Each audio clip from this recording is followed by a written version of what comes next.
Hola, buenas tardes. Retomamos el curso de la jornada.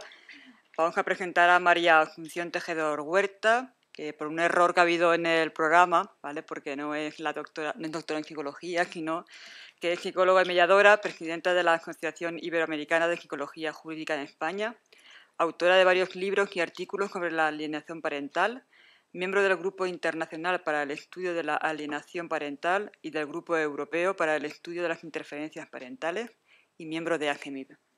Vale, la palabra. Bueno, muchas gracias. Bueno, para empezar, sí que lo primero que quiero decir, bueno, yo vengo de Asturias, aunque no soy asturiana, pero vengo de allí tengo parte de mi corazón.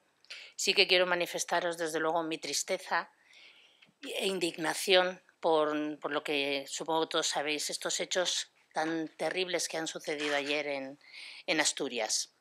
Y precisamente, además, en unos días en los que estamos hablando tanto del bienestar de los niños y de las niñas, ¿no? Pero bueno, no voy a entrar más en esa materia, pero sí que quería decirlo. Muy bien. Yo creo que, bueno, por donde quería yo empezar, aunque me meteré un poquito con algunas cosas de leyes internacionales, pero yo no soy abogada, soy psicóloga. Entonces, en algún momento puede ser que me pierda. Pero bueno, sí que comentar que cada vez más frecuentemente nos estamos encontrando con niños y jóvenes que rechazan de una forma estricta a un progenitor, mostrando una gran seguridad, una gran madurez y una decisión en sus manifestaciones, ¿no? Que además alegan que tienen suficientes razones y que nadie les puede convencer de lo contrario. Sin embargo, los profesionales que trabajamos en este ámbito nos encontramos a veces con el dilema de valorar y de hacer recomendaciones sobre lo que verdaderamente es el bienestar del menor. Y aquí estoy aprendiendo a utilizar la palabra niño, quería cambiar, pero aquí seguimos todavía hablando de bienestar del menor. Cuando tanto alguno de los progenitores, si no ambos a veces, y los niños, se han embarcado en una campaña en la que a veces no cabe otra solución que lo que ellos plantean.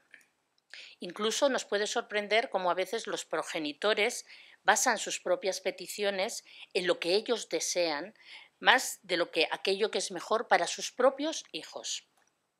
Por supuesto, siempre van a alegar que lo hacen por su bien. Así, diré que en los casos severos de alienación parental o interferencia parental, o como lo queramos llamar, los progenitores suelen alegar que la influencia del otro progenitor es nefasta para los hijos, ¿no? Remarcan sus malas cualidades, todo lo negativo que puedan tener y consideran además de una manera bastante segura que sus hijos pueden vivir sin ningún problema sin tener contacto con el otro progenitor y considerando que ellos son los únicos aceptables para hacerse cargo de los niños.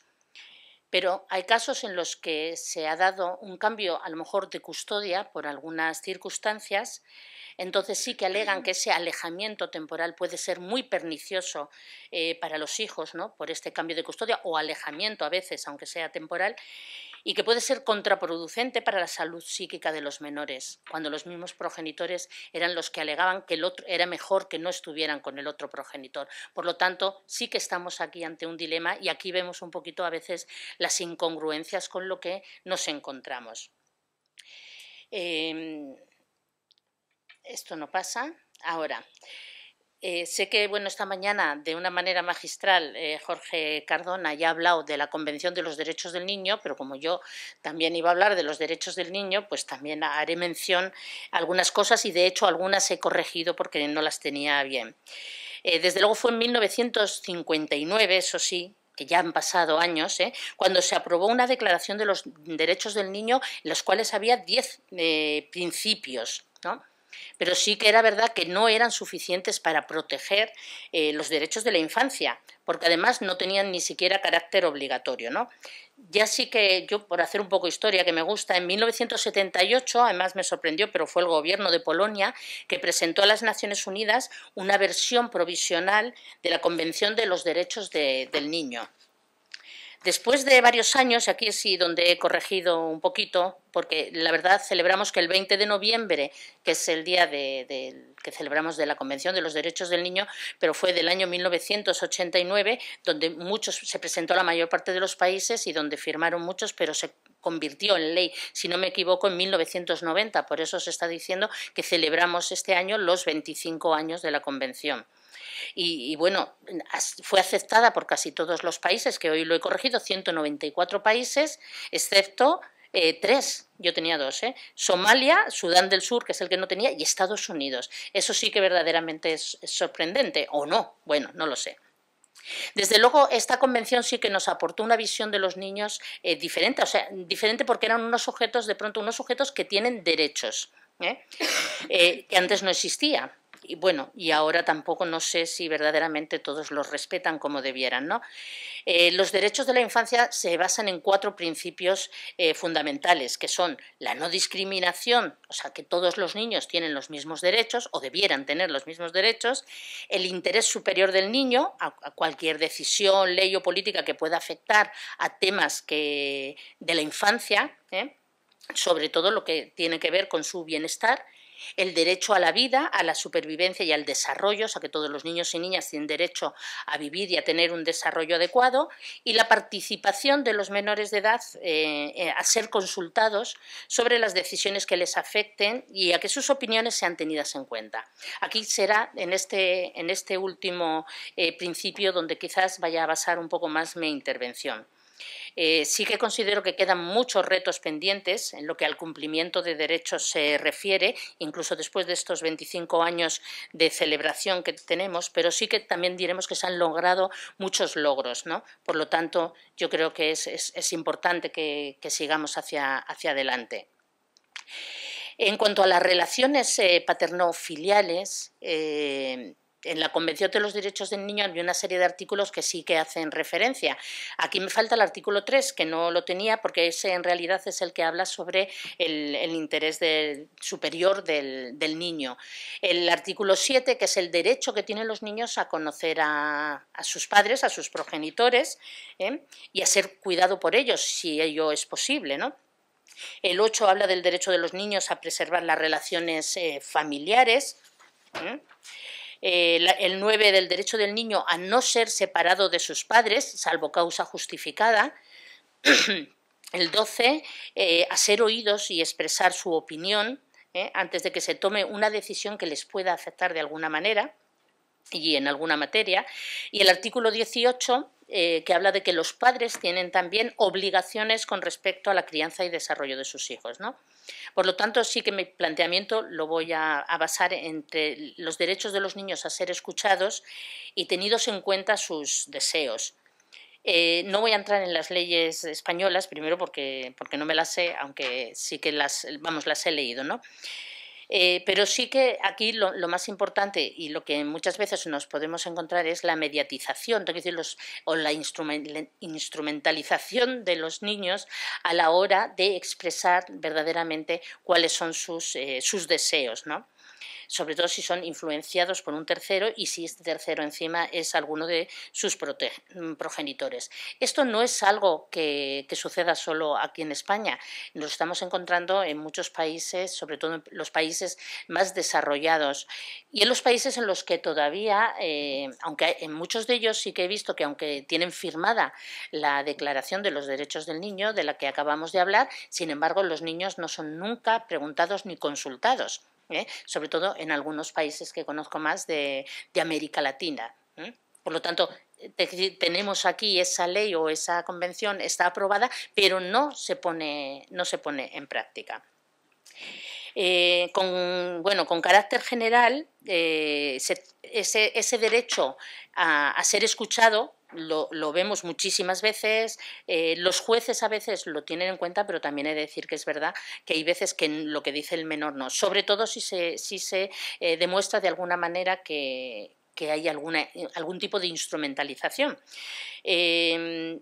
Hay países incluso donde ni siquiera hay un informe psicológico sobre la idoneidad, de cómo deben ser las relaciones y demás. Hay equipos a lo mejor psicosociales, pero no realizan esos informes. Y otros países de Iberoamérica hemos encontrado que a lo mejor hacen el informe, pero los peritos no van a ratificar. De hecho, ahora se está preparando para formación para preparar a los peritos, que son peritos psicólogos de los juzgados, a cómo declarar, es decir, cómo asistir a juicio y cómo defender el informe que han realizado.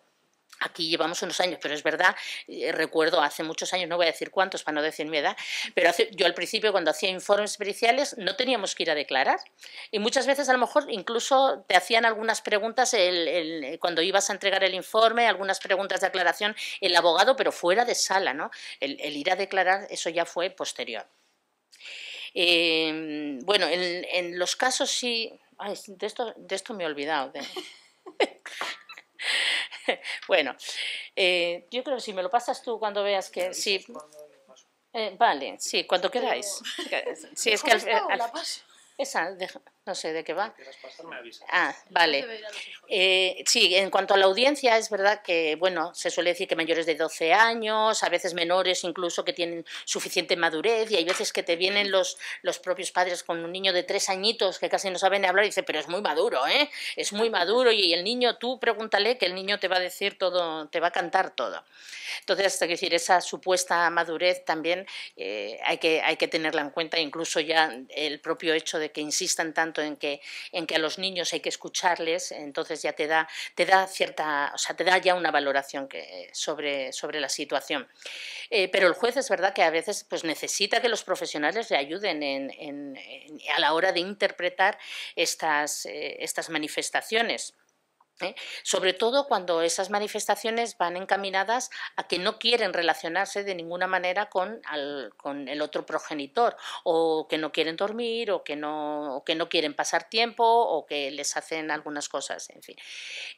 Eso, por supuesto, lo tenemos que valorar, ¿no? Y no siempre, es verdad que no siempre lo que dicen los menores va a ir se va a tomar en cuenta.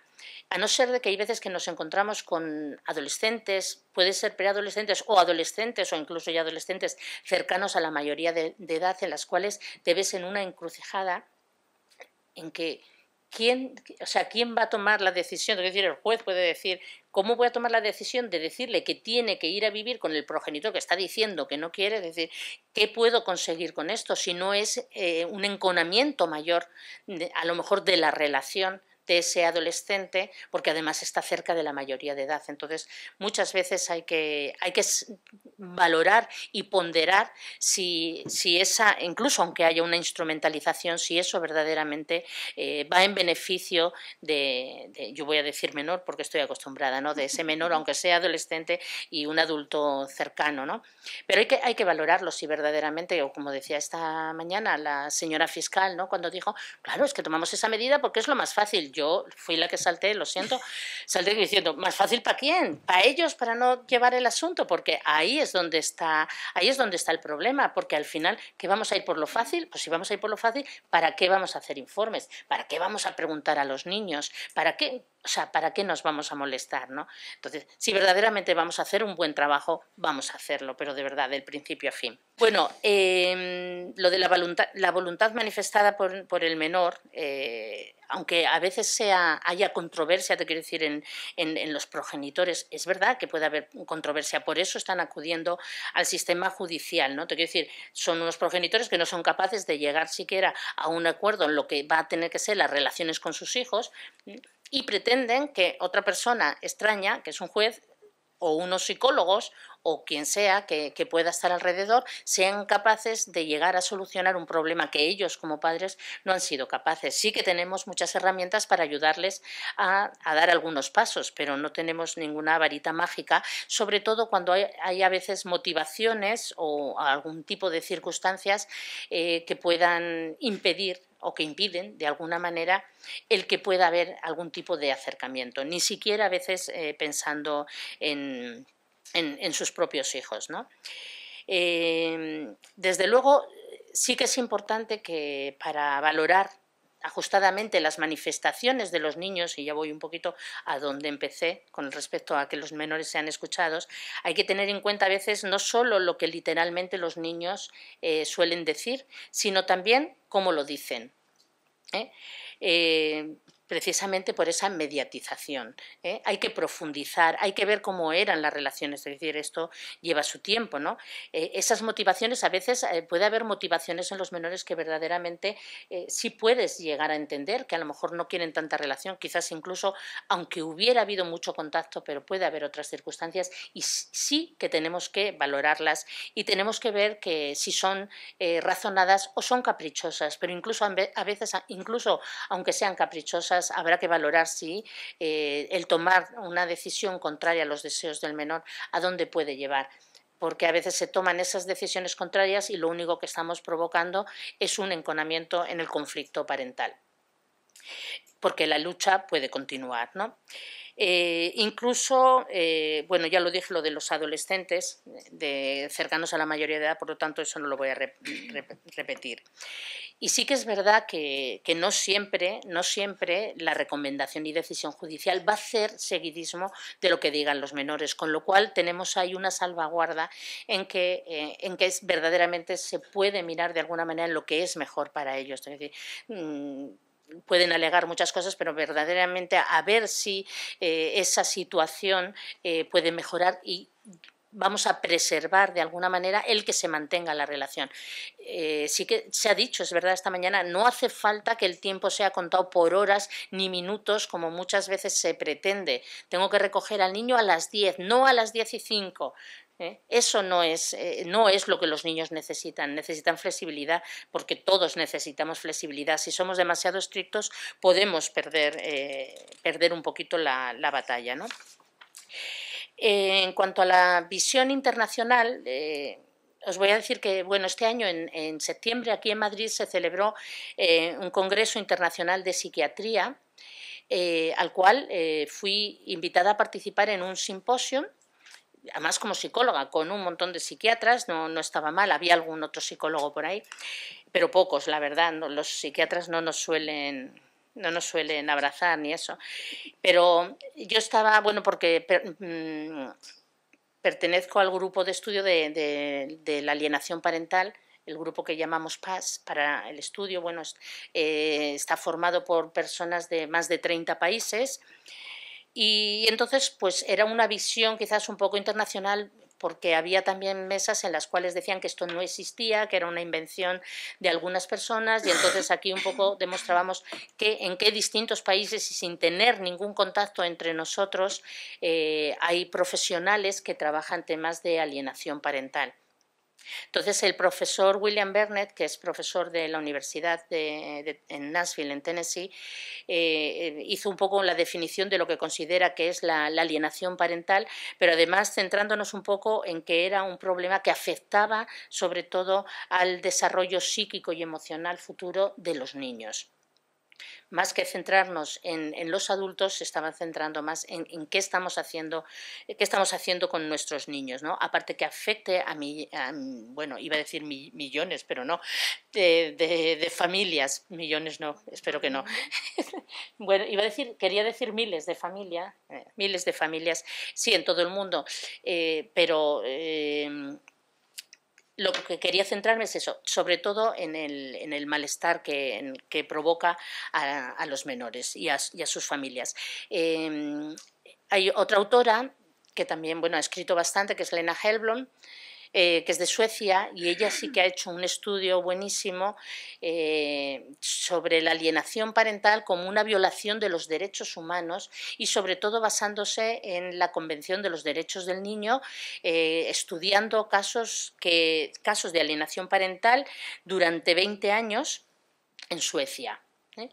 Y una de las cosas que concluía es que el daño que provoca y que está provocando la alienación parental no se estaba aceptando como una violación de los derechos humanos, del derecho humano a la vida familiar, ¿no? Y, sin embargo, sí que decía que había habido algunos avances en el sistema jurídico sueco, y estamos hablando de Suecia, un país que muchos consideramos que habría, o lo consideramos como muy adelantado, ¿no? Pero, sin embargo, tienen muchísimos problemas con esta violación de los derechos del niño en el sentido de la alienación parental, ¿no? Y sobre todo en los casos a poder tener un estrecho contacto con sus progenitores. Olga Odinets, que es de Francia, pertenece a la asociación que es contra la alienación parental, y lleva muchísimos años también trabajando en Francia, primero con el tema de la custodia compartida y ahora con la alienación parental. Han conseguido muchísimos avances tanto en las leyes francesas como a nivel de juzgados o en el sistema judicial, donde están realizando por profesionales que pertenecen a la asociación o a lo mejor de fuera de la asociación, ya eso no lo puedo concretar, para formar a jueces, a psicólogos, a trabajadores sociales, a abogados, a fiscales, y hay cursos de formación específicos para saber lo que es la alienación parental. Una de las cosas que más me sorprendió de los cursos es que también se da a los policías, a los agentes de la policía, lo cual siempre hemos dicho que es verdad que a veces la policía es a la primera que se llama cuando hay algún tipo de incumplimiento o algún problema, y muchas veces los policías no estaban preparados para saber que esto era un caso de, a lo mejor, de alienación parental y por dónde podría tirar. Por lo tanto, también los agentes de policía están recibiendo esa formación de una manera, no sé si obligatoria del todo, pero creo que bastante obligatoria. Aparte de que ya sí que el uso de la alienación parental se está utilizando en los informes periciales de una manera que no lo rechazan, ¿no? Luego Christian Damm es alemán y también ha hecho una revisión de un estudio o una investigación de estudios que hay sobre estudios empíricos sobre alienación parental en más de 30 países. Y esto lo considero importante para darnos cuenta que son países que aparecen casos de Israel, de la India, bueno, de Corea, de China, de Japón, o sea, de que muchísimos países, bueno, aparte ya, claro, toda Iberoamérica, España, Francia, bueno, todos de Europa, ¿no? Y eso es algo muy importante, sobre todo porque siempre se nos tachaba de que no hay estudios empíricos con respecto a la alienación parental. Pásame a la siguiente. También participó José Vera, que es este era psiquiatra, espero que siga siendo psiquiatra de la Universidad de Asunción, ¿no? y también trabaja para el Ministerio Público. Él lo que estaba protestando o denunciando de alguna manera era que era un tema muy desconocido en Paraguay, pero sí que había muchos casos, pero que no era aceptado ni por los jueces, ni por los fiscales, ni por los abogados la mayor parte de las veces, ni tampoco por muchos psiquiatras. Y bueno, que había ahora en la Cámara de los Representantes un proyecto para empezar a desarrollar una ley para luchar contra la alienación parental. Por lo tanto, vamos a ir dando pasos. También participó una profesora de Brasil, que verdaderamente deciros que Brasil es uno de los países pioneros en luchar contra la alienación parental en una ley en 2010, que fue una de las primeras leyes, no una ley que dijera que los problemas de relación con los padres, no, esta era la ley contra la alienación parental. Fueron de los primeros, tardaron bastante en poderla llevar a la práctica, pero sigue ahí. Luego, en Chile también se creó una ley que le llaman la Ley de Amor al Padre, y que también va encaminada a lo mismo, a salvaguardar las relaciones. Puedes pasar la siguiente. También hay una declaración de la Unión de Organizaciones de Psicología Latinoamericana, que en octubre del 2011 también dijeron o comunicaban más o menos, o se pusieron de acuerdo, un consenso que la alienación parental era un evento común en América Latina, que estaba pasando en todos los países, ¿no?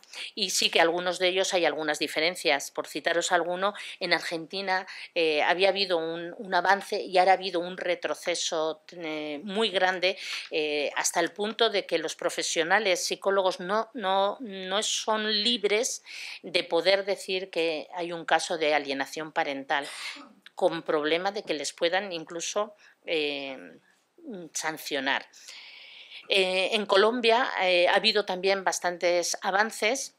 Aquí es donde ahora van a empezar los peritos a ir a declarar a los juzgados, que antes no iban, y es uno de los países quizás más avanzados, pero también hay muchos problemas para aceptar en algunas zonas, como siempre pasa en los temas de la alienación parental, pero sí que hay muchas organizaciones, pero no hay leyes. Hay organizaciones que luchan, pero no tenemos las leyes, entonces sí que hay una gran cantidad de casos de alienación parental, sobre todo en los cuales hay denuncias falsas de abuso a los menores, con el consiguiente pues bueno, problema social que puede acarrear.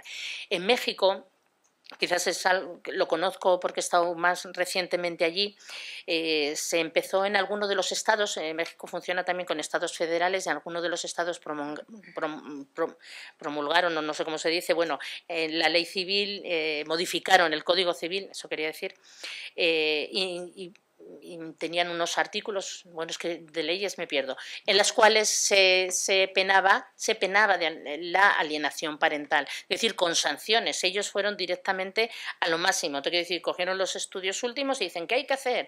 Hay que penarlo, y de hecho ellos hablan de síndrome de alienación parental directamente, son bastante directos, ¿no?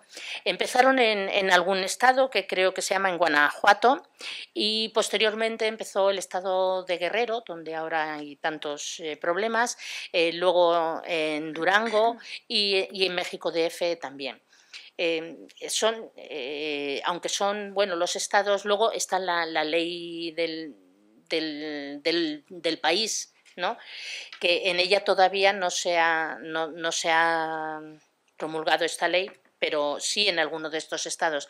De todas formas, en México DF han avanzado tanto que ya han realizado una diplomatura sobre la alienación parental.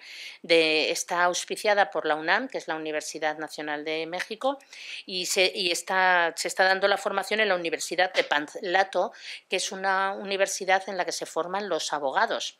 Pero está dando la formación tanto a psicólogos como a trabajadores sociales, abogados y demás, sobre alienación parental.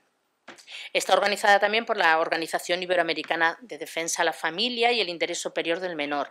Y ahora allí los institutos de salud de los distintos estados, es que allí es un país tan grande, están llevando a los profesionales que trabajan tanto en los juzgados, en los equipos psicosociales, como los que trabajan en asistencia social, a realizar esta diplomatura, que quieren que sea como algo casi obligatorio para los profesionales que trabajan en el área de la familia. ¿Cómo acabará esto? Ya os lo iré contando en otra ocasión, ¿no? Entonces, sí que os diré que verdaderamente las legislaturas de América Latina sí están abordando de alguna manera un poco más directa el problema de la alienación parental y el interés de los menores, ¿no? Desde luego, incluso en algunos países sigue siendo un tema nuevo. Te quiero decir, hay muchas diferencias en algunos países de Latinoamérica. No es lo mismo hablar de Costa Rica, Chile, Argentina, Colombia o México que hablar a lo mejor de Paraguay o, bueno, Ecuador. Incluso Ecuador está avanzando mucho últimamente, y Ecuador, no con el tema quizás de la alienación parental, pero sí con el tema de la psicología jurídica y forense en los juzgados, ¿no? Aquí la manera que tenemos de trabajar también un poco es a través de la Asociación Iberoamericana de Psicología Jurídica, de la cual yo soy presidenta, de la española, y sí que tenemos congresos bianuales donde todos estos países, pues bueno, se están nutriendo un poco y nos estamos nutriendo un poco todos, es decir, nosotros aportamos, ellos aportan, pero sí que hay una continuidad y seguimos trabajando bastante por el tema de la protección, desde luego, del menor, porque íbamos un poco al tema de siempre, siempre todo se nos llena la boca diciendo tenemos que pensar en el bienestar del niño, pero luego muchas veces tendríamos que preguntarnos ¿quién piensa verdaderamente en el bienestar del niño? Ahí queda la pregunta. Pues bueno, muchas gracias.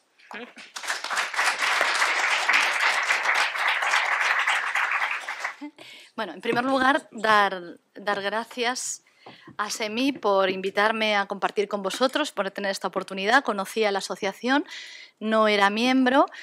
Espero que eso cambie en cuanto Julián quiera firmarme. Por supuesto, un honor. Yo pediré, sí, Asun ya firmó, pediré el ingreso porque ya os conocía, sabía que erais una asociación muy cañera y el hecho de ser multidisciplinar le da un encanto y le da una riqueza que cuando hablamos solo psicólogos, técnicos, trabajadores sociales o psicólogos entre nosotros o los juristas entre vosotros, pues bueno, esa parte, ¿no?, de conexión y de entender a veces el lenguaje que es tan parecido y es tan diferente, y de entender los matices, yo creo que nos enriquece un montón. La he firmado ahora mismo. Qué mono, gracias. Bueno, pues entonces, el por qué creo yo que me han... Sí, porque ahora te dejaré en ridículo.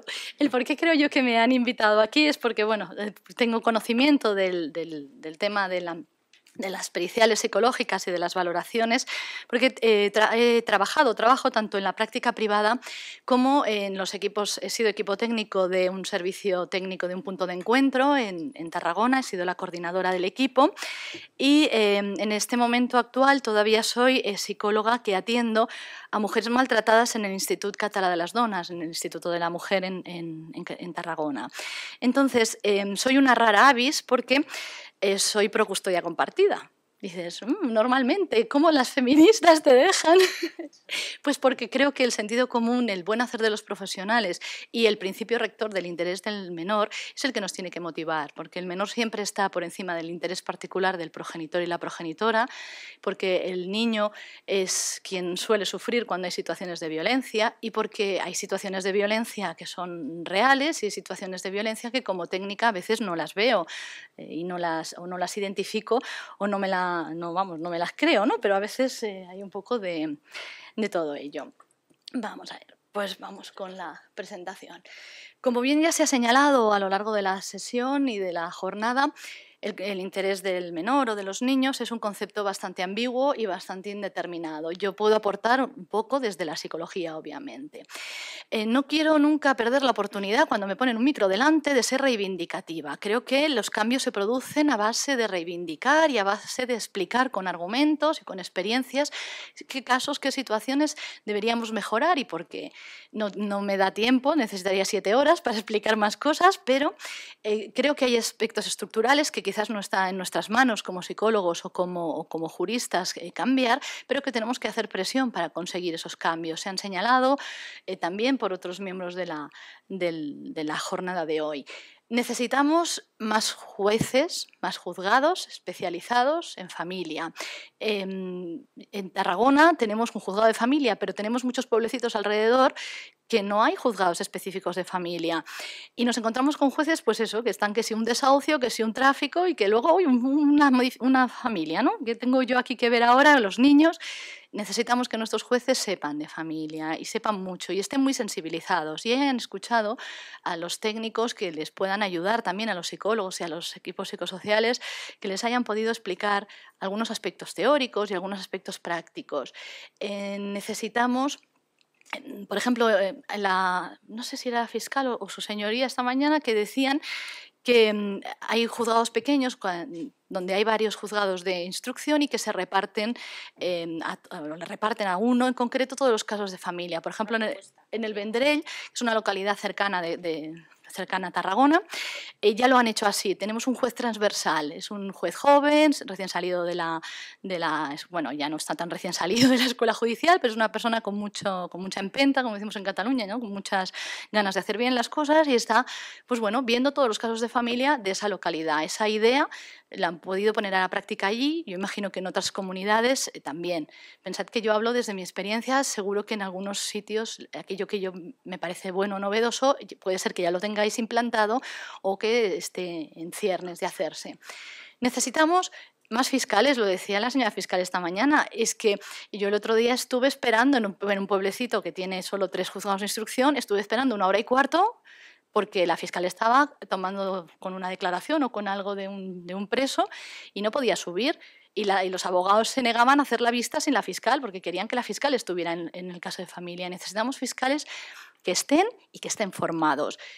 Hace apenas un mes o un mes y medio yo estaba intentando explicarle en una vista una situación muy dura donde unos niños adolescentes o preadolescentes insultaban al padre, estaba grabado porque el padre lo grababa, insultaban al padre, le gritaban, el padre grababa cómo saliendo del colegio los niños cruzaban la carretera gritando: mi padre me está maltratando, por favor un teléfono móvil, que alguien llame a la policía, que me quieren matar, mi padre me quiere matar. Y la fiscal le decía: ¿y usted por qué se pierde el tiempo grabando a sus hijos en lugar de ir a consolarlos? Decía el hombre: porque es que si no lo grabo no se lo cree nadie. Y los niños decían barbaridades sobre el padre. Yo intentaba explicar en sala que eso era algo que se llamaba una interferencia parental y que era muy grave, que era asimilable a un maltrato de la persona, en este caso era una progenitora, pero no tiene por qué ser la madre, ya lo sabemos, la que lo haga, puede ser cualquiera de los dos.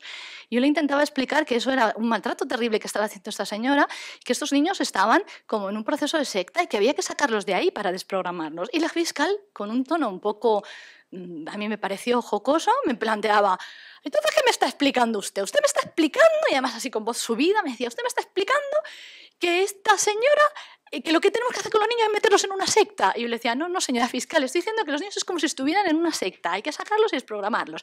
Entonces ahora usted viene aquí y alegremente me dice que estos niños que han convivido con esta madre se tienen que ir a estar con el padre, y encima me está diciendo que durante unos meses no tengan contacto hasta que se haga terapia en esta familia. ¿Pero usted qué me está diciendo? Y yo llegué a un momento que le dije: mira, señoría, debo estar explicándome muy mal, porque que una persona joven y capacitada como usted no me esté entendiendo, digo, permítame que me explique mejor, porque algo no debo estar haciendo bien. Entonces la señora ya se dio cuenta que eso no era tan amable mis palabras y me dijo: bueno, pues venga, explíquese y pues usted conoce este concepto, señora fiscal, pues déjeme que yo se lo explique, ¿no? ¿Y por qué yo alegremente no voy a pedir que unos niños que están con la madre se vayan a estar con el padre porque a mí me apetece en este momento? No, hay una situación muy grave y hay una circunstancia que se ha explorado y que yo estoy recomendando esto con una motivación técnica, no personal, porque como usted es de parte, la ha traído este señor, bueno, pues sí, pero yo hago mi trabajo igualmente, ¿no? Estoy de parte de los niños, suelo decir, pero bueno. Necesitábamos, ya lo hemos comentado también, una respuesta judicial más rápida. Que en Alicante nos digan que va rápido me alegra un montón, pero la experiencia de la mayoría de nosotros es que va muy lento. Yo intervine de perito de lista del juzgado en un caso en el que la mamá se había llevado a los hijos a 1000 y pico kilómetros vía avión, porque era una isla. Y 1 año y medio después a mí me piden valorar esta situación. Me tengo que desplazar yo a la isla porque la señora no puede volar, no puede viajar, y yo aún así me desplazo a la isla, entrevisto, y cuando yo le planteo a su señoría que evidentemente lo que ha hecho esta persona no es correcto, que es un maltrato, que se puede considerar un maltrato hacia la menor, porque una vez supo que ya empezábamos a moverse todo el tema, empezó a poner denuncias de violencia contra el padre y de agresión y abusos del padre cuando había estado una de las menores con él. Y yo tuve que decir a su señoría: mire, los niños están adaptados, pero los niños están en riesgo porque están con una persona que les está maltratando. Pues su señoría tomó la determinación que como estaban adaptados no los movía y no los recuperó el padre y se quedó así la cosa. Yo informé, creo que con toda la objetividad y con todo el detalle que pude, pero la decisión la tomó obviamente nuestra juzgadora en ese momento. Si el caso se hubiera visto al mes, la niña o las niñas no llevarían 1 año y medio escolarizadas fuera de su lugar. Entonces, claro, el retorno era complicado. Yo no digo que su señoría no tomara la mejor decisión, pero es que si hubiera podido verse ese caso antes. Pues bueno, ese tipo de ejemplos que todos vosotros tendréis varios que contar, creo que hacen que tengamos que reclamar esas mejoras estructurales de forma necesaria e imperiosa. Vamos al núcleo de la comunicación de hoy. ¿Cómo podemos ayudar desde la psicología a dotar de contenido ese concepto tan amplio del bienestar de los niños cuando hay la ruptura de los padres? Cuando vienen padres a asesorarse, muchas veces me piden, curiosamente en el despacho privado, muchas veces me piden terapia de pareja, que realmente lo que quieren es que les ayude a separarse, porque uno de los dos no se atreve a decírselo al otro y vienen a una supuesta terapia de pareja. Y a mí ya me gusta, no me parece mal que vengan a un entorno guiados por un profesional para acabar de tomar las decisiones de forma que no llegue la sangre al río, ¿no? Que se puedan tomar decisiones sobre los hijos y sobre las demás cosas de una forma más calmada y más centrada, y a veces pues les ayudo a separarse bien. Y a veces me preguntan, pero claro, al separarnos no vamos a dañar a nuestros hijos. Mi respuesta es muy automática. No es la separación la que daña a los niños, es cómo llevéis vosotros la separación, es el nivel de conflicto que vosotros queráis establecer. Lo que va a poder dañar a los niños es ese conflicto del que no son preservados, ese conflicto en el que se les mete en primera línea como armas arrojadizas, expresión que hemos usado los psicólogos por activa y por pasiva. En los casos de las rupturas de más o menos mutuo acuerdo o de más o menos buen rollo, tenemos diferentes posibilidades para ayudar a los padres a tomar las mejores decisiones y a reconducirlos si están empezando a equivocarse. Tenemos, por ejemplo, programas que facilitan las elaboraciones de las rupturas, de forma que les hacen ver eso, ¿no? Que a los niños pues, hay que preservarlos, que este tipo de frases o de palabras o de comentarios no son adecuados, que ese tipo de información no se les debe dar, etc. Tenemos buenos ejemplos, por ejemplo, en el programa gallego de ruptura de pareja, no de familia, de unos reputados colegas nuestros. Y en otras comunidades me consta que hay otros programas similares, obviamente en Madrid no lo conozco, pero seguro que tenéis programas similares que pueden ayudar a realizar una buena separación a esos padres primerizos, ¿no? Hay que enseñarles, yo creo que no hay que hacer cursos pre-pareja, sino de decirles, hay que enseñaros en el momento en que queráis separaros, antes de tomar la decisión, ir a consultar con algún psicólogo, con algún equipo que os pueda ayudar a tomar las decisiones de la separación de forma más adecuada, ¿no?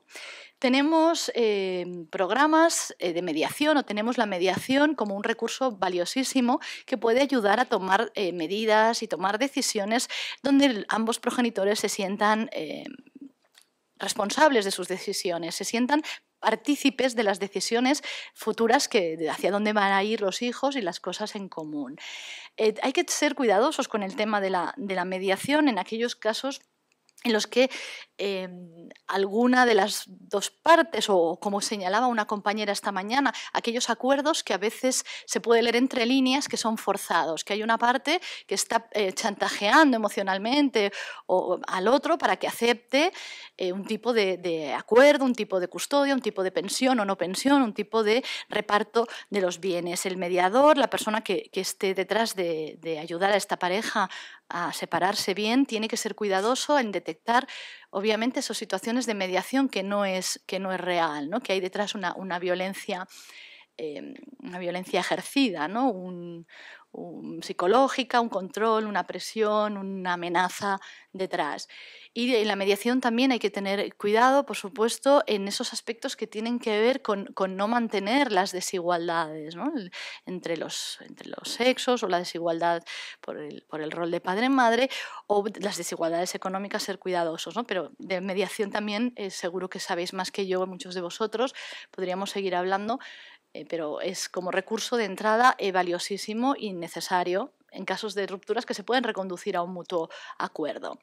Hay, por ejemplo, guías para ayudar a elaborar los planes de parentalidad. Sabéis que en Cataluña tenemos, afortunadamente, una tendencia o una tendencia hacia la custodia compartida, siempre que sea lo más beneficioso para los niños, obviamente, no es un traje a medida de todas las separaciones.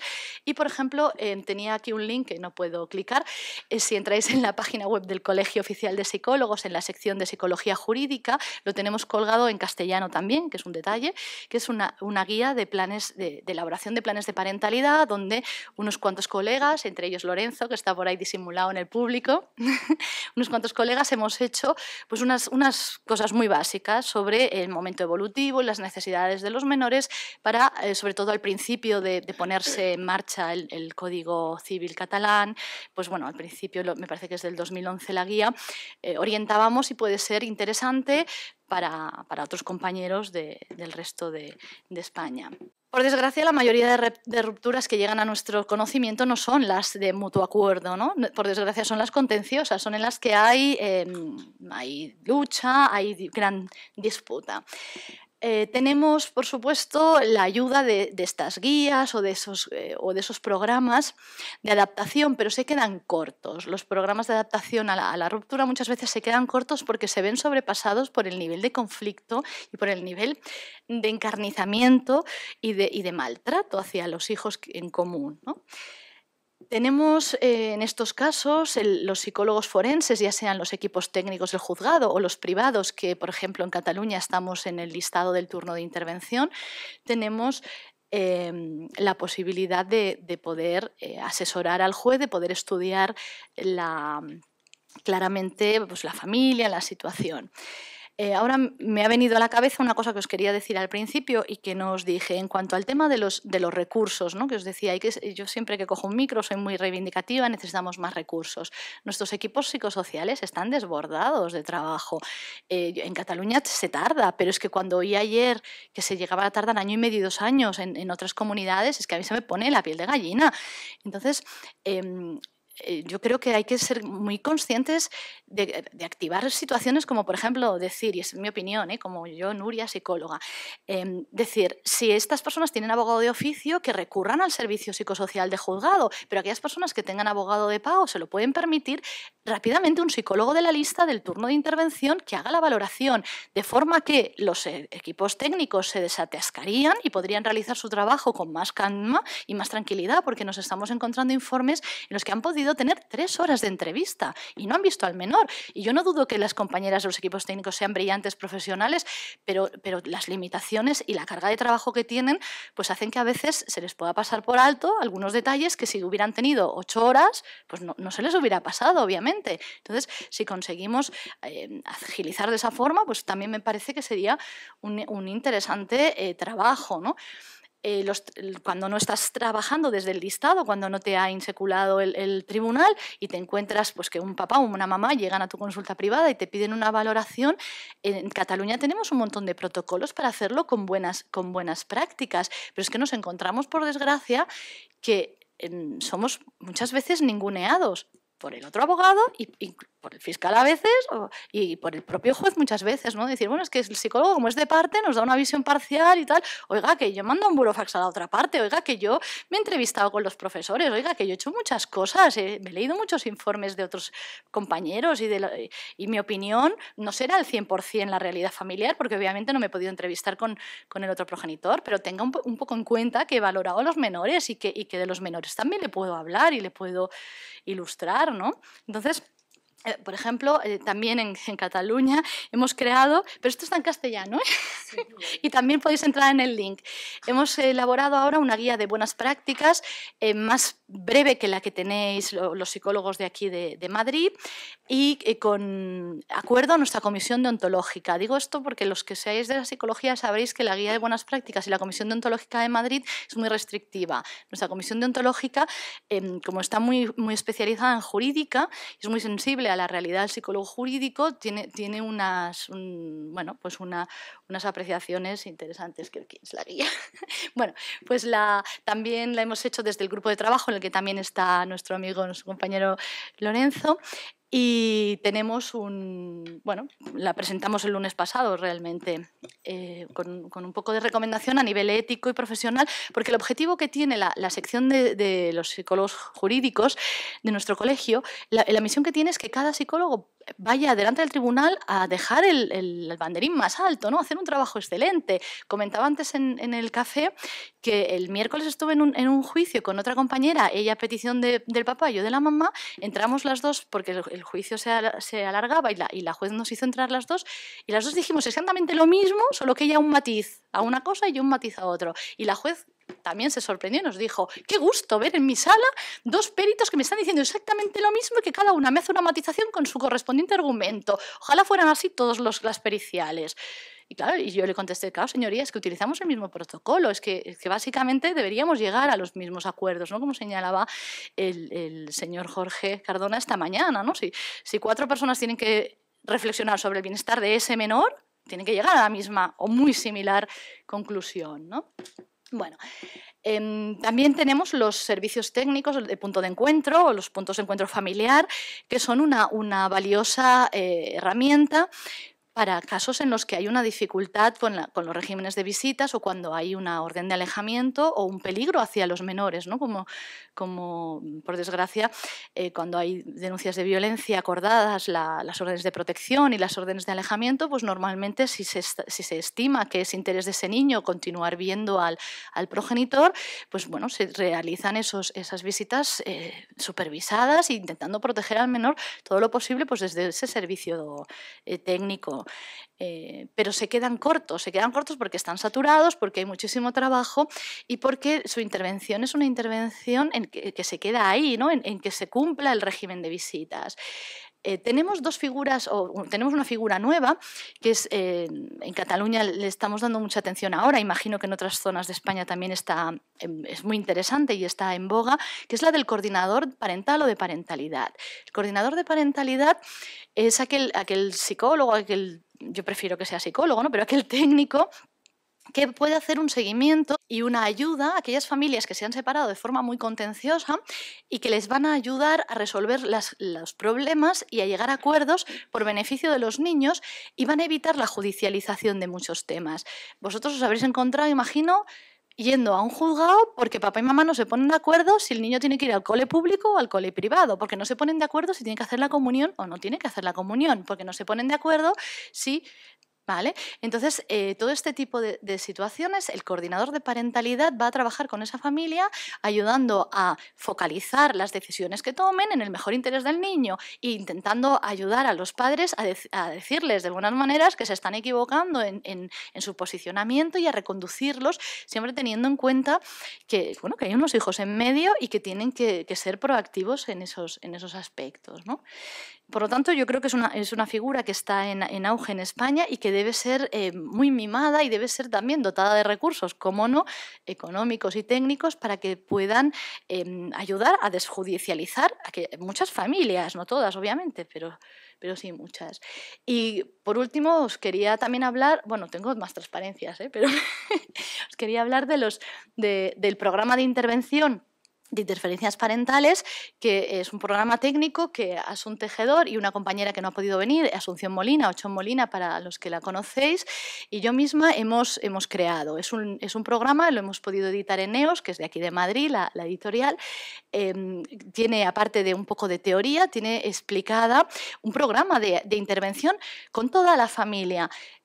Con unas láminas de apoyo para casos de niños, que trabajamos con una familia de ositos, no he traído ningún ejemplo, pero trabajamos con una familia de ositos donde los géneros están indeterminados en los progenitores y que ayuda a que los niños se puedan identificar con esas situaciones que han vivido o que están viviendo, puedan expresarlos y nosotros, gracias a ello, podamos no solo evaluar, sino también intervenir ayudando a mejorar la vida de estos niños. Es un programa que pretende trabajar con toda la unidad familiar, incluso con familia extensa, porque somos conscientes de que en las rupturas muchas veces hay abuelos, hay nuevas parejas, hay otras personas que están ayudando a hacerlo mal, ¿no? Entonces, queremos intentar ayudarles a hacerlo bien, ¿no? Si pudiéramos trabajar con todos ellos.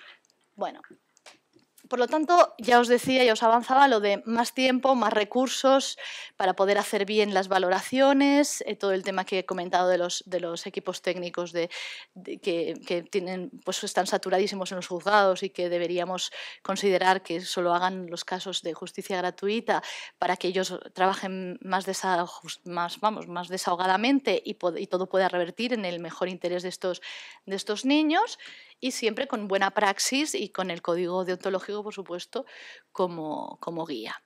Y ahora, para ir concluyendo, recordaros aquellos aspectos que habéis visto los que sois juristas en nuestros informes y que los psicólogos ya no sabemos al dedillo, que son aquellos aspectos que nosotros vamos a tener en cuenta para recomendar cuál es la organización de la guarda más adecuada para cada niño en cada situación.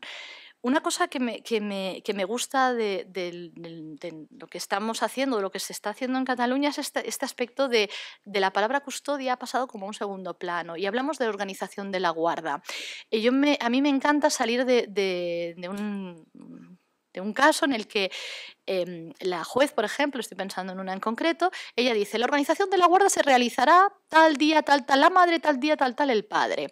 Y tú ves que aquello es un 14-16, como decís los letrados, que ya se me pega el vocabulario, y la madre sale diciendo, bien, tengo la custodia, y el padre sale diciendo, bien, tengo la compartida, porque la juez ha dejado que la guarda se repartirá así, y no ha especificado. Obviamente, eso lo ha podido hacer porque ha desligado la vivienda, el uso de la vivienda, y ha desligado la pensión del concepto de la organización de la guarda. Entonces, luego ha mirado criterio, mamá trabaja, no trabaja, tiene más dinero, menos dinero, quién se queda con el uso de la vivienda, a veces el tema de la casa nido, que puede ser complicado, el cómo organizarlo, pero que a veces podría ser una buena idea. De hecho, cuando la señora fiscal nos ha dicho que era la custodia materna en medidas urgentes o provisionales, era como lo más fácil, nosotras decíamos, bueno, ¿por qué no se deja una casa nido en medidas provisionales, donde cada padre va y viene, que es complicado para ellos, lo sé, y que eso les va a ayudar precisamente a que tengan muchas ganas de llegar a un acuerdo, de resolverlo rápido. Y ya decidirán ellos si se vende el domicilio o si no. Pero ¿por qué no hacemos eso como lo fácil? Que el niño no se mueva, que se haga una casa nido y las medidas definitivas ya se verá. Porque todos sabemos que una custodia establecida en medidas provisionales luego es muy difícil modificarla en definitivas porque estamos con el status quo. Y entonces, como el status quo del niño es llevar 1 año y medio viviendo con la madre, ¿cómo vamos a meter ahora la compartida si ya lleva 1 año y medio así? Vamos a darle estabilidad y se queda como se hizo apresuradamente porque tenía, bueno, pues porque era lo que estaba así funcionando. Yo no sé, luego igual me vais a tirar tochanas, pero bueno. Pero son ideas que se pueden plantear desde la reflexión de que, bueno, que a veces hay que hacer cosas novedosas para que los niños puedan estar mejor, ¿no? No sé ni lo que había puesto en esta transparencia, pero bueno. Yendo a la idea que os decía, normalmente se ha ido evolucionando los criterios que los psicólogos hemos tenido para recomendar la guardia o custodia. Se empezó con los conceptos como más clásicos. Bueno, se empezó, que debía estar en la transparencia pasada, pensando que lo más adecuado para los niños era la guarda materna, porque era la persona que parecía habitualmente, por tradición y por biología, se había encargado de los niños. Pero cada vez se fue introduciendo otros aspectos como el momento evolutivo del niño, porque evidentemente un lactante pues, necesitará de una frecuencia de su madre muchísimo mayor que un niño de 6 años o que un niño de 12. Más allá de estas primeras formas de organizarse, los psicólogos empezamos a valorar aspectos como el padre psicológico, ¿no? Esa percepción que tienen los niños de quién es el papá o quién es el progenitor que más les nutre, que más vínculo y más contacto tienen con él.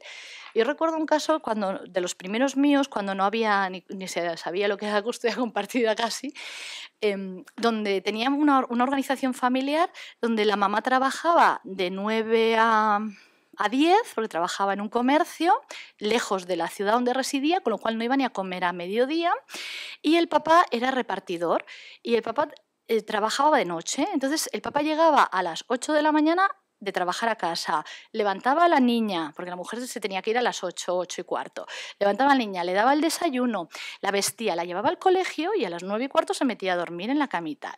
La niña comía en el comedor, el papá se levantaba a las 4, comía, iba por su niña, la tenía toda la tarde, era una niña de Peteres, de 3 añitos. Le daba de merendar, le daba de cenar, la bañaba y la metía en la cama. Y la mamá llegaba a las 10:15, 10:30 y no había visto a la niña en todo el día. Esta niña hizo unos test proyectivos en los que su papá custodio, o sea, su papá nutricio, es que era el papá. O sea, el papá era quien le daba todo, le daba la seguridad, le daba la comida, le aseaba, lo hacía todo. Y para esta niña, el padre psicológico era este señor. Pues cuando llegamos al tribunal, yo había planteado una custodia compartida, porque no iba a plantear en aquel momento era como, yo decía, estaba este señor muy bien con habilidades muy adecuadas para continuar con la custodia él, pero también con una custodia compartida. Pues el tribunal dijo en aquel momento custodia materna, y este señor ha tardado años y años hasta que la niña ha sido una preadolescente en conseguir una custodia compartida, porque esta niña ya ha dicho, yo quería mucho a mi papá y lo sigo queriendo y quiero estar con este papá, porque yo a mi mamá también me la quiero mucho, pero es que con quien yo tengo el vínculo y lo he tenido siempre es con el papá. Bueno, toda esta idea del cuidador primario y del padre psicológico a través del vínculo, ¿no? por el contacto estrecho del progenitor. En cuanto a la edad de los niños, ya sabemos que hay que pensar en su momento evolutivo, en el momento en el que están de su desarrollo, y a veces las modificaciones de medidas, yo me encuentro haciendo informes para papás que piden la custodia compartida porque los niños tienen 9 o 10 años y se separaron cuando tenían 1 año, 2 o 3 y tienen unos regímenes de visitas obsoletos, de fin de semana alterno y una pernocta, o sea, 4 pernoctas al mes, y el juez te está diciendo, es que casi no lo acepto a trámite porque modificación sustancial de la situación no encuentro. Oiga, que era un bebé cuando se separaron y que tiene 12 años el niño, y el niño, en este caso, es un varón y está reclamando a gritos estar con su papá porque quiere, papá necesita papá, y la madre no, en ese caso pues no quiere, o en otros casos puede ser al revés, ¿no? Pero el momento evolutivo de los niños es importante también, por sus necesidades también van cambiando. Sobre las preferencias de los niños, he puesto preferencias entre comillas porque quería también hablar de los riesgos, como bien señalaba la compañera del equipo técnico esta mañana, de los riesgos de que los niños se les escuche. O sea, obviamente el psicólogo y el jurista vamos a entender ese concepto de escuchar al menor de forma diferente. El riesgo de escuchar a un menor, los psicólogos lo sabemos, que es, como señalaba Asun, la manipulación a la que les pones. Si yo tengo casos en los que uno de los dos padres me dice, es que estoy deseando que mi niña o mi niño tenga 12 años para que pueda ir a hablar con el juez. Y yo pienso, madre mía, qué responsabilidad para este niño o esta niña que llevan 2 años, 3 o 4, aleccionándola para qué te dirá el día que vaya a hablar con el señor o la señora juez. Ostras.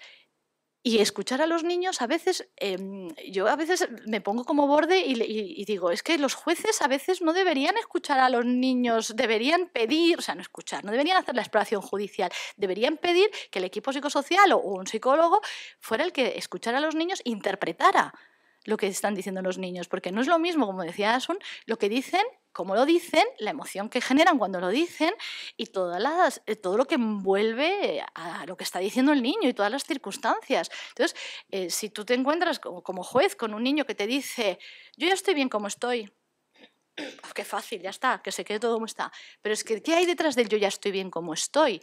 Está el miedo a perder el vínculo con un progenitor, está el miedo a que le responsabilicen de un cambio, está el miedo a los cambios. O sea, ¿qué hay detrás de una frase como yo ya estoy bien? Para el juez le alivia porque dice, ostras, ya está, ya tengo un argumento, el niño tiene 11 años y me dice que está bien como está, por lo tanto no acepto cambios o que se quede como está porque lo ha dicho él, y aparte obviamente el juez no tomaría solo una decisión por eso, ya lo sabemos, pero sería un argumento más. ¿Qué puede haber detrás de ese yo ya estoy bien como estoy? O yo no quiero cambios. ¿no? Ya sabemos que los niños no quieren cambio, ya los han sufrido, pero igual no querían el primer cambio. ¿Qué está pasando con el segundo cambio, ¿no? Entonces, cuidado cuando escuchamos a los niños, cuidado con el leer de forma literal sin profundizar con lo que manifiestan, porque pueden estar siendo presionados, desde luego, manipulados para expresar esa opinión, ¿no? Bueno, más aspectos que vosotros ya conocéis, lo de la recomendación de no separar hermanos, pues a veces cuando hay mucha diferencia de edad, cuando hay mucho conflicto, si analizamos el caso a caso, a veces los psicólogos hemos recomendado alguna situación de custodias repartidas de hermanos, porque en ese caso en concreto pues era lo más adecuado para esa realidad familiar y sobre todo, como bien se señalaba, no recuerdo ya si ayer o hoy, esos casos de las nuevas familias reconstituidas, ¿no? O sea, cuando te empiezan a llegar al despacho casos de un hijo en común de una pareja previamente separada que tiene a su vez hijos que son medio hermanos y entonces se le complica el universo ahí, se le complica el panorama de forma amplia, ¿no? Bueno, todo el tema de las infraestructuras, los horarios que tengan los progenitores de trabajo, el apoyo que puedan tener en su familia extensa, los abuelos, etc. Bueno, todo lo que tenga que ver con las capacidades y los ajustes personales de cada uno de los progenitores, ¿no? Pues bueno, que ser personas que no tengan ningún trastorno, ninguna afectación. No sería, ahora ya no creo que se vea mucho, pero hemos visto algunas sentencias en las que se decían, bueno, y que la niña o el niño se queden con el papá o con la mamá porque ya que tiene un trastorno depresivo, pues le ayudará a salir de la depresión. Ah, no. Eso yo creo que ya está muy trasnochado. Era, no. O sea, los niños no tienen que ser el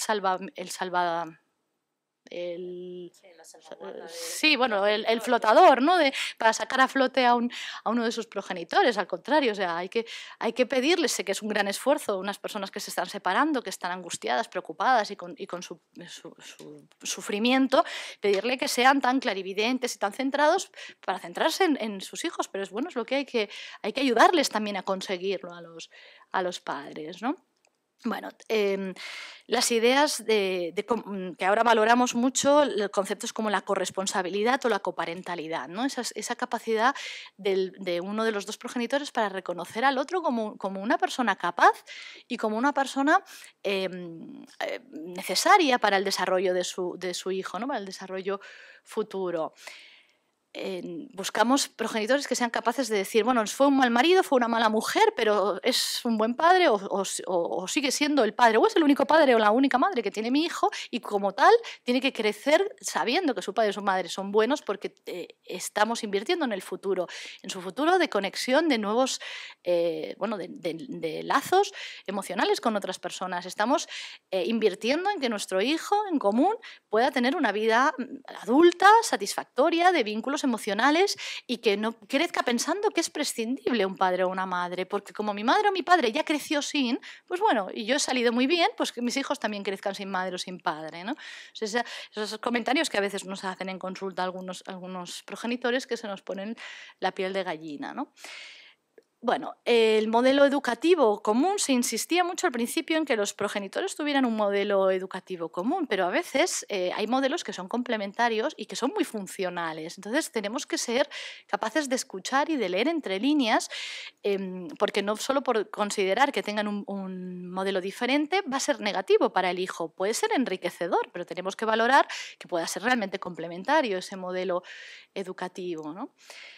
Y el concepto del progenitor más generoso, que es un concepto muy interesante que nosotros también manejamos, que tiene que ver con aquel progenitor que sabemos que no va a dificultar la interacción o el vínculo de los hijos con el otro, ¿no? Entonces, hay que potenciar, en todo caso, que se tuviera que elegir una custodia de tipo exclusiva, hay que potenciar, facilitársela a este progenitor que sabemos va a ser generoso con los hijos, generoso permitiendo el vínculo y la relación con ellos. Bueno, creo que podría seguir enrollándome 3 horas, no, eso me he ido para atrás, 3 horas más, pero creo que voy a dejarlo aquí.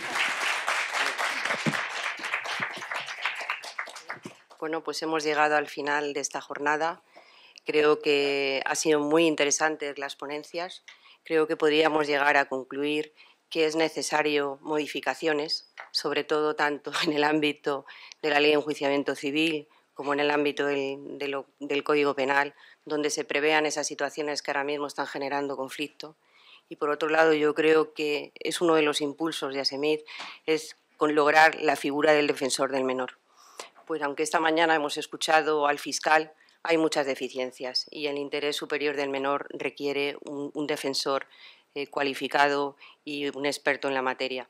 Y en esas acciones vamos a tratar de nuestra asociación impulsar.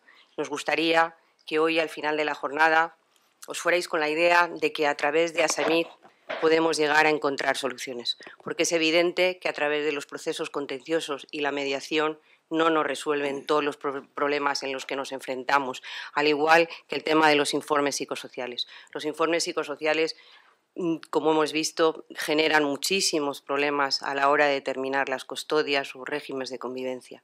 Y en ese sentido entendemos que unidos al final lograremos llegar a buen puerto, ¿no?, entre todos, ¿no? Hoy, ya os digo y reitero, nos encantaría que, de alguna manera, contar con vuestro apoyo, bien desde que os penséis en integraros en ASEMIT, bien en recibir pues, colaboraciones puntuales o que nos deis traslado de vuestras inquietudes y asuntos de cara a que ASEMIT también pueda seguir con sus acciones de intervención, tanto desde la prevención como desde la intervención.